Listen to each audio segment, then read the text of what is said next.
Hi, thanks for checking in. Today's episode, we are going to focus on how self-esteem is developed. What is it that we can do in order to develop and build our self-esteem? Hello, and welcome to Becoming Your Own Best Friend, a show about self-esteem with your host, Randy Haveson. A lot of people are under the misconception that it just happens. And I'm here to tell you, it doesn't. Building self-esteem takes work. And for some, more work than others. And a good analogy that I use for this, it's kind of like looking at Michael Jordan, one of the greatest basketball players, if not the greatest basketball player of all time. And him playing basketball, he just made it look so easy. Or Wayne Gretzky playing hockey just made it look so easy. And we compare ourselves with people like that. It's like, why can't I just be like that? Why can't I be that self-confident? Why can't I just get out there and do that? But what a lot of people don't realize is that Michael Jordan, from what I hear, when it came time for practice, he was the first one on the court. He was there before anyone else from his team was on the court practicing. And at the end, after practice was over, he was the last one to leave the court. So even though he had this immense talent, he was still the first one there and the last one to leave. Wayne Gretzky, same way. He would practice his fundamentals all the time. First one there, last one to leave. From what I hear, he worked really, really hard at his craft. Wayne wasn't the biggest or strongest person on the team, so he had to work on his speed and his agility in order to be as phenomenal as he was. So even the greatest of all time practice and put work and time into doing this, whatever their craft is. So when it comes to developing self-esteem, it's the same way. It takes practice, and it takes patience, and it takes missing as many shots as you make. So that's why I always say to people, treat yourself like your own best friend rather than your own worst enemy. I doubt Michael Jordan ever stood at the free throw line during practice and missed a shot and went, "Oh my God, I can't believe that was such a horrible shot. You should just drop out of basketball. You should not even play. I can't believe you missed that." I don't think he talked to himself like that. Because when he would miss a shot, he's like, okay, what do I need to do to correct? And he'd do it again, and most of the time he would probably make it. So it's about treating yourself kindly as you're going through this process, especially at the beginning. I remember when I started my process, I had zero self-esteem when I started out, and big ego. And I used to compare myself with everybody else. And every time I compared me with you, I came out less than. And it just killed my self-esteem. So that's why I had to overcompensate with a bigger ego, because I felt like my self-esteem was so small. And a really good movie, I just thought about this, that really illustrates this point well. It's a movie called Amadeus, and it's the story of Mozart. And I love this movie because the whole thing is about the court composer. His name was Salieri, and he was a very brilliant and talented musician. He was the court composer back then in Austria. And along comes this kid named Amadeus Mozart, and he started playing, and everyone was like, "Oh my God, this kid is amazing. This person's amazing." And Salieri would always compare himself to Mozart. And we know now that Mozart is one of the greatest composers of all time. So to compare one person's talent with another, Salieri was great. He was probably an 8 on the talent scale, but he kept comparing himself with a 10 and felt like he was less than, to the point where he ended up destroying Mozart and killing him, really slowly killed him. So let's not compare ourselves to other people, because if I compare myself to someone else and I think I'm better than them, then that's my ego taking over. If I compare myself to someone else and I feel like I'm less than, it's devastating to my self-esteem. So anytime I compare me to somebody else, I lose. So one of the key ingredients to developing self-esteem is to not compare ourselves to others, to compare ourselves with ourselves. Now that we're on this new path, we're building self-esteem, we're feeling better about who we are, or we're just starting this out and we're fearful and we have doubts. Do one thing today that's different from what you did yesterday to build self-esteem. And that's something you can be proud of. If your child or your friend wanted to make some big changes in their life, and today, instead of having a Snickers bar, they had a protein bar, You'd say, hey, good job, good for you. And even if that person said, oh, but it feels like nothing, it's like, no, it's not nothing, it's something, because you're doing something different. The goal isn't to go out on day one and run a marathon. The goal on day one is to walk around the block and to be proud of yourself for that. It's not about making huge leaps. This whole thing about enhancing self-esteem and building self-esteem, developing self-esteem, is small baby steps, little victories along the way. And that's how we do it. When I started on this journey, I was so scared and I was so devastated because my life was such a mess. And I didn't know how I was ever going to do anything right again. And little by little over time, I started to gain some little successes. And I got back into college and I finally got another job. And I started to feel better about who I was. And I started to put some sobriety time together. And all of a sudden, I had little victories along the way. And I started to feel better about who I was. And that kind of ignited this part in me.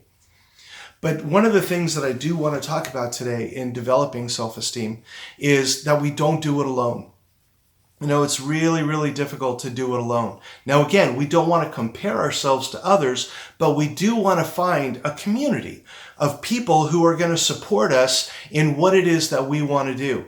When I first entered recovery, I didn't know anyone who didn't do drugs or drink. So it was really hard for me to find this new community. So I actually hooked up with the 12-step community, and that really helped me to find people who were like-minded doing what I wanted to do. Now again, I had a really tough time with some of the concepts of the 12-step program. And I watched a lot of people who are like, oh, no, that's not for me. It's a religious program. And I'm here to tell you it's not. When I first got into recovery, I was not religious at all.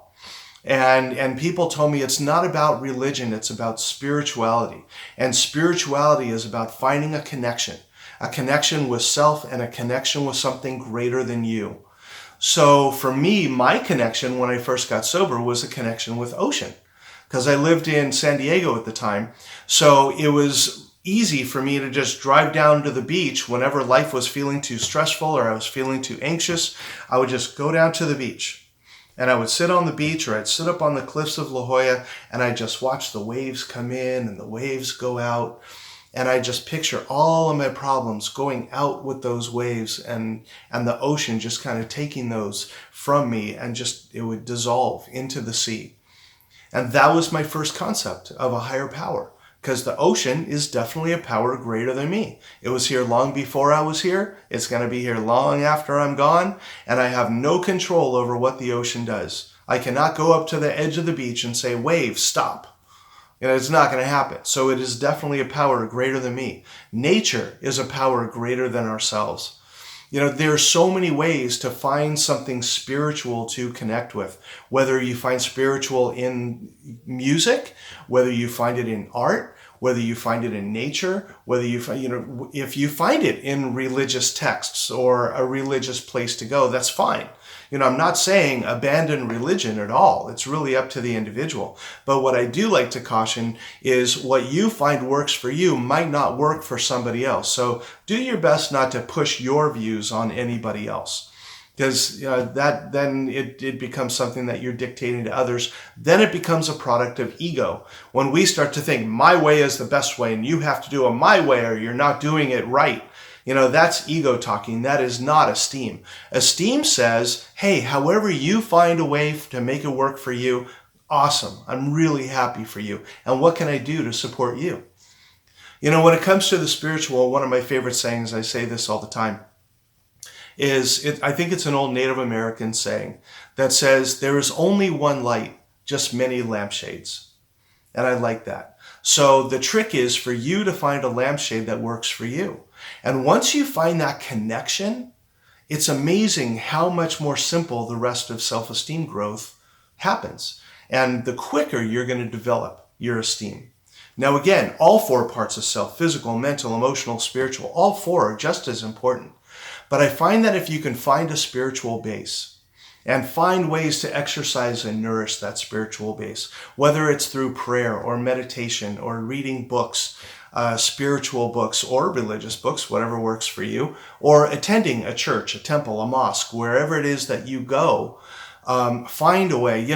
It's funny. I was raised in one religion, but I really enjoy going to temples and mosques and churches of all denominations. I like to see how people celebrate God in their own way.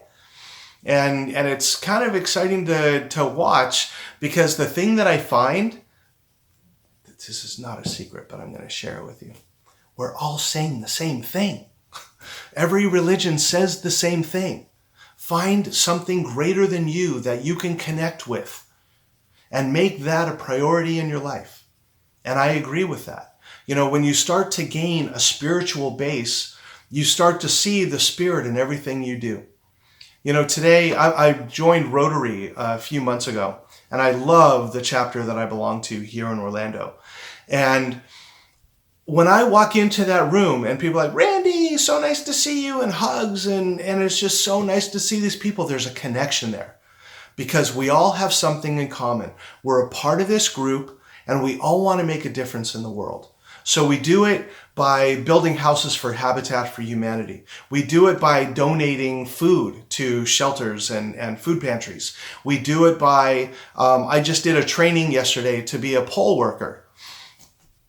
My daughter laughed. She's like, oh, you're going to be a pole dancer? It's like, no, I'm a pole worker. So, 14.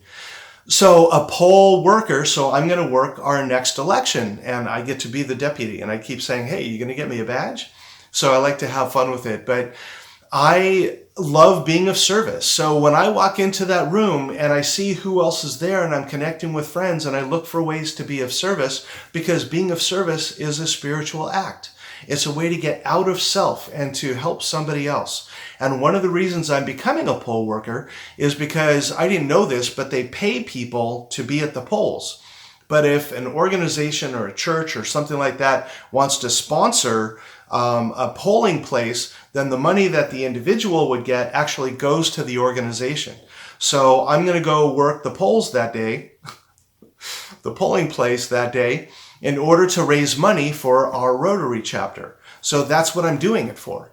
And I feel really good about doing it. I found out today who else is going to be working it with me. And I like these people. I don't know them real well, but I will by the end of the day. So it's going to be a lot of fun. And it's a way to be of service and help others. So look for little ways to be of service in your community and to your friends. It could be little things. Today I was walking into the place and there was this woman carrying this big bucket of stuff.